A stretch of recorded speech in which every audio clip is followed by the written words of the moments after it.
In this video, I want to share with you how to help your kids develop healthy habits and healthy lifestyle. So stick around and I want to share with you some awesome tips that'll help you to do that.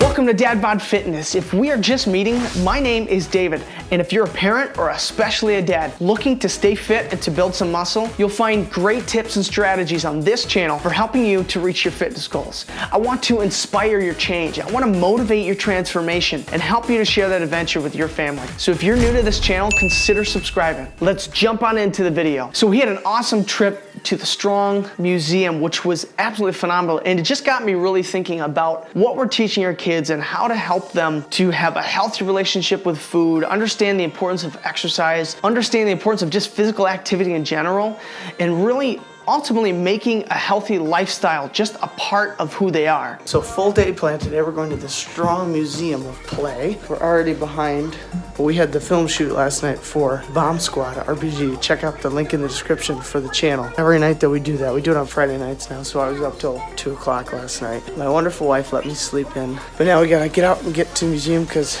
we're gonna get there before it opens because it gets really busy really fast, but the kids absolutely love it. Yeah, as I mentioned, painting kitchen cupboards. They'll be up. Never ever did I ever think I would sniff black coffee and enjoy the smell. I used to hate coffee. The only way I would drink it is if I literally doused it with sugar and creamer. Yes, sugar and creamer. All right, we gotta go. All right, we are going to the museum. Riley, where are we going? Yeah, Adeline, where are we going?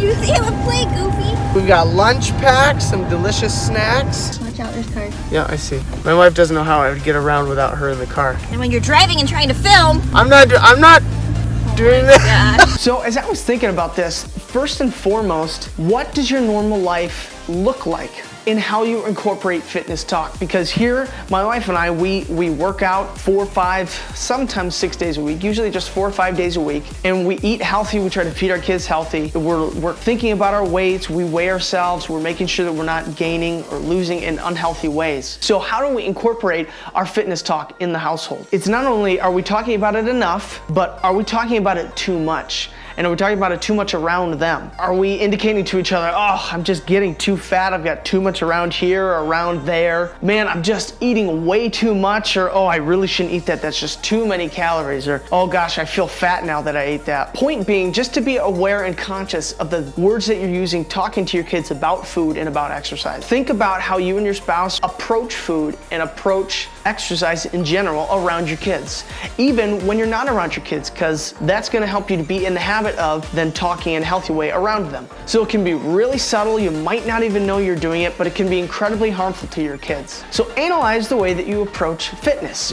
Is there a healthy balance? Do you make time for your leisure? Do you show that family and relationships are a priority and that you have time to be able to relax and enjoy life and family? Do you prioritize your workouts over everything else? And do you get really irritable and angry when your workout is interrupted or you might not be able to do it? So are you obsessed with working out? Always looking at yourself in the mirror as you walk by, or always checking yourself out? And I say this, preaching ultimately to myself, because I have to be aware of this. I tend to get irritable if my workouts get interrupted, or I tend to be upset if I feel like I can't do it and I'm holding on to it really tightly. So I have to be aware of this. I have to be thinking about that because I do these things and I need to be keeping myself in check. So ultimately what you want to do is demonstrate balance for your kids. So just self-awareness is key to recognizing what you're doing so that you can mirror for them how to approach it. All right, so another thing is just eating healthy and sugary treats and all the sweet stuff. Obviously, kids are gonna want that. So when to put a stop to them,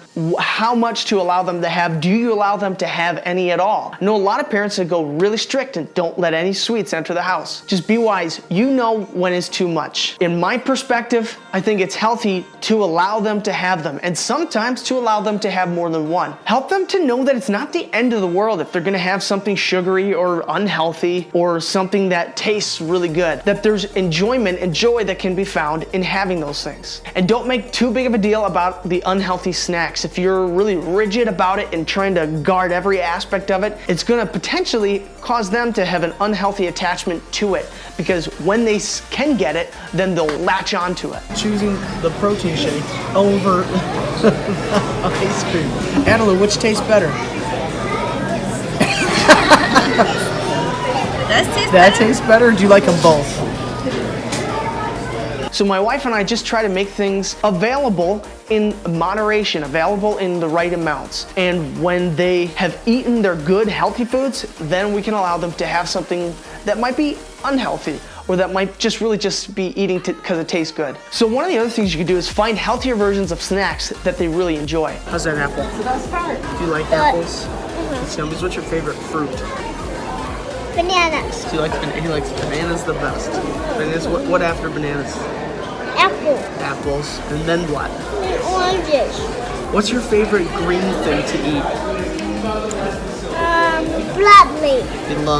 Stinking loves broccoli.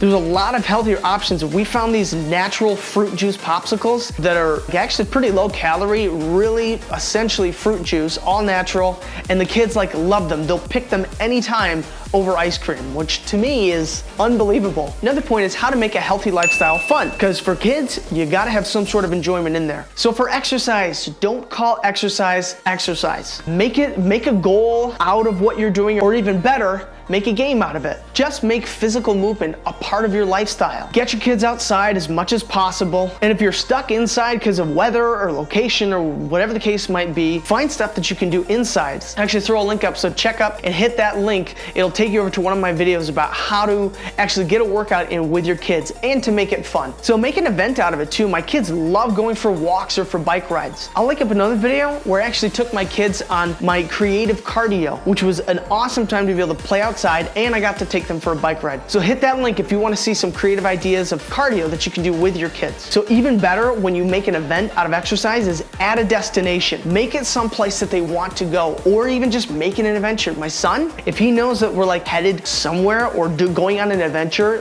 he lights up and he's thrilled about it. All right, here's one more piece that if there's nothing else that you can remember, take this away. Don't ever push. Don't ever push this on your kids. Don't be encouraging them to do their own exercise too soon. You want this to be a choice that they can make on their own. My parents never pushed exercise on me. My mom's a registered dietitian, and we always knew the importance of eating healthy, but it was never shoved down our throats. And here, all my siblings and I, we all work out, we all take care of ourselves, and we chose it. All right, so the bottom line, kids will do what you do, not what you say. I know we have all heard this, but just remember that. Take some time to just self-reflect. Think about what you're doing with exercise and food and your own lifestyle, and think about how that's reflecting onto your kids, because that is ultimately what you're teaching them. Are you making too big a deal out of food and the foods that you eat or when you eat them? If so, then rethink your approach and allow your kids to be able to see that. Try not to let your kids see that you're struggling with what you're eating. You could be in a stage of life where that's just hard for you right now, but when they see you struggling with food and struggling with feeling guilty about what you ate, it's going to impart onto them. If you ate something that you felt was not right for you at that time, let it go. There's a new moment coming up ahead, a new day. Don't worry about it. Don't over-condemn yourself. Show kids a good cheat day, or choice day as I really like and prefer to call it. Help them to know that it's not a huge deal when you have something that's unhealthy or something that you don't normally have, that might be fatty or sugary or whatever the case might be. Show them it's good to be able to eat some junk food, eat some chips or whatever they want, but to help do that in moderation. As long as you have a healthy balance, they're gonna recognize that, and they're gonna understand that as they grow and develop. And show them eating healthy vegetables and fruits and the nutrient-dense foods is awesome because it powers and fuels their body. My son now loves being able to show off his muscles, especially when he's eating something healthy, because he knows what it's doing. It's fueling his body, and it gives them power to do what they need to do. We made it back to the car. How many hours later? We literally were there for 6 hours. Wow, that was a long day. Someone's a little overdone. Oh, flush. I'm ready to eat. It's 4 o'clock. I gotta work out though. And we're gonna have, what are we doing for dinner? Burgers and sweet potato fries and broccoli. All right. Yes, you absolutely can. Look at this kid. Look at you. I like that you want to work out with me. Oh my gosh, my hair looks ridiculous. It's got this little like wing. Oh gosh. So bottom line, the tips I want you to walk away with are mimic healthy lifestyles for your kids and a healthy balance of fitness and nutrition and exercise, all while balancing that with life. Make physical activity fun, and when you can, give it a purpose. Show them a balance with food and encourage them that it's okay to eat something that's unhealthy, as long as you have a good balance with the nutrient-dense food. And don't make a big deal about food. I can't even stress this enough. Just remember, one of the worst things that we can do as parents is to unintentionally train our kids to have an unhealthy relationship with their food, or to become dependent on food later in life. All right, question of the day. What are the tips and the things that you have found helpful in teaching your kid to eat their vegetables? I want to know your tricks and your tips. Other parents are going to want to check that out as well. So share those, and I'd love to pass them around the community. As always, be intentional and bring the intensity, and I cannot wait to see you here on the next video.